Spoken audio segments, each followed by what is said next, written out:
હું પંડ્યા આરતી આપ જોઈ રહ્યા છો સ્પાર્ક ટુડે ન્યૂઝ। અમરનાથ જતા શ્રદ્ધાળુઓ દ્વારા જમનાબાઈ હોસ્પિટલ ખાતે હોબાળો। વડોદરા શહેરના મધ્યમાં આવેલા જમનાબાઈ હોસ્પિટલ ખાતે મેડિકલ સર્ટિફિકેટ મેળવવા મોટી સંખ્યામાં પહોંચેલ અમરનાથ યાત્રાના શ્રદ્ધાળુઓ દ્વારા યોગ્ય વ્યવસ્થા ન હોવાના કારણે હોબાળો મચવા પામ્યો।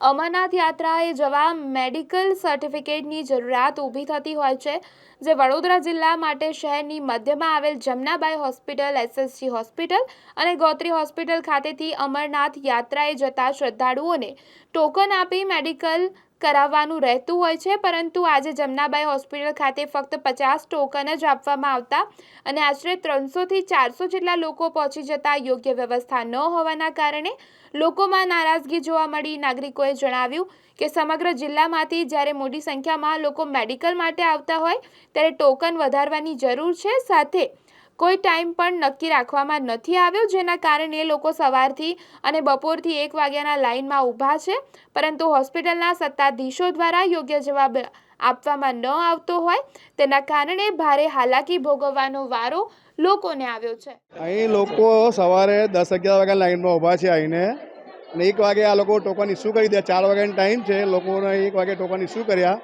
ફક્ત 50 ટોકન આપવામાં આવે છે। વડોદરા શહેરમાંથી આશરે દર વર્ષે 60,000 માણસો આજુબાજુ જિલ્લામાંથી દર્શન કરવા જતા હોય છે। રોજના 50 ટોકન પ્રમાણે કેટલા દિવસો માણસો લોકો કવર કરશે? આના માટે પ્રશાસને સુવિધા વધારવાની, ડૉક્ટરનો સ્ટાફ વધારવાની જરૂર છે, જે પ્રશાસન થોડું ધ્યાન પર લોકોને તકલીફ ઓછી પડે એવા પ્રયત્ન કરે સરકાર। બારી નથી ખોલી એ વસ્તુ તો બરાબર છે, પણ જ્યાં ટોકન સિસ્ટમ આ વર્ષથી ચાલુ કરી છે એને લીધે પબ્લિકમાં ભયંકર રોષ છે, કારણ કે વડોદરાની આજુબાજુમાં જે આપણા ભક્તો અમરનાથ ગુફાની દર્શન કરવા જાય છે એમાં રસ આપણો વધારે છે। આટલા વર્ષોથી કોઈ દિવસ ટોકન સિસ્ટમ આપણે ચાલુ કરી નથી, કે જમનાબાઈ હોય કે એસએસજી હોય કે ગોત્રી મેડિકલ હોય, કોઈ દિવસ ટોકન સિસ્ટમ આટલા વર્ષોમાં ચાલુ કરી નથી।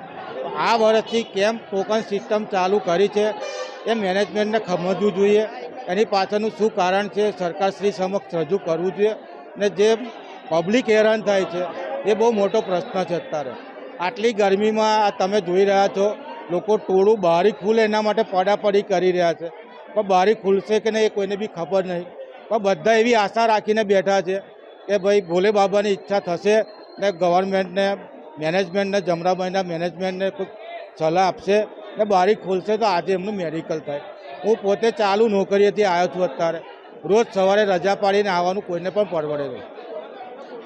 એટલે રિક્વેસ્ટ છે સરકારશ્રીને, મેનેજમેન્ટને કે ભાઈ તમે ટોકન સિસ્ટમ બંધ કરી ને જે બી આવે છે એમનું મેડિકલ કરાવો। આ રસ ફક્ત 5 દિવસમાં પૂરતો જ રહેવાનો, કારણ કે આજે તમે મેડિકલ કરાવો તો કાલે તમારે બેંકમાંથી પરમિટ લેવી પડે, ને અમારે જે યાત્રા 29 તારીખે આપણી યાત્રા જે ચાલુ થવાની છે એ યાત્રાની આપણને તે દિવસની પરમિટ મળે, કારણ કે આપણે અહીંથી જે જઈએ છીએ, અમે અહીંથી 26 તારીખે બરોડાથી શ્રીનગર જમ્મુ માટે જવાના છે, એના માટે અમે 120 દિવસ પહેલાં ટ્રેનનું રિઝર્વેશન કરાવ્યું હતું। હવે અમે આ એક ડેટની આપણને પરમિટ ના મળે તો કોઈ મતલબ રહેતો નથી, ટ્રેન હવે કેન્સલ કરવી પડે। હાલની પરિસ્થિતિમાં કોઈ ટ્રેનમાં શ્રીનગર કે જમ્મુ જવા માટે કોઈ ટ્રેનમાં બુકિંગ મળતું નથી, તકલીફ આ સેમ એવું રિટર્નનું આવવા માટે, કારણ કે શ્રીનગરથી તમારે પહેલગાંવ જવું હોય, બાલતાલ જવું હોય, ઇવન બાલતાલ જવા માટે લાસ્ટ યર અમને બહુ ખરાબ અનુભવ થયો, કારણ કે ત્યાંની ગવર્મેન્ટે બપોરના 1 વાગ્યા પછી બાલતાલ તરફ જવા માટે રસ્તા જ બંધ કરી દીધા। એવું કીધું કે ગવર્મેન્ટનો ઓર્ડર છે, તમને 12 વાગ્યા પછી કોઈને બાલતાલ તરફ જવા નહીં દેવાય। તો અમારે રસ્તામાં જ્યાં ગવર્મેન્ટે ટેન્ટ બાંધી રાખ્યા હતા એમાં અમારે આખી રાત ગુજારવી પડી, એટલે તકલીફ આ પડે। એટલે મેનેજમેન્ટને, જમનાબાઈના સ્ટાફને રિક્વેસ્ટ છે કે ભાઈ મહેરબાની કરીને વહેલામાં વહેલી તકે મેડિકલ ચાલુ કરો। મારું નામ દેવાંગ વૈદ્ય।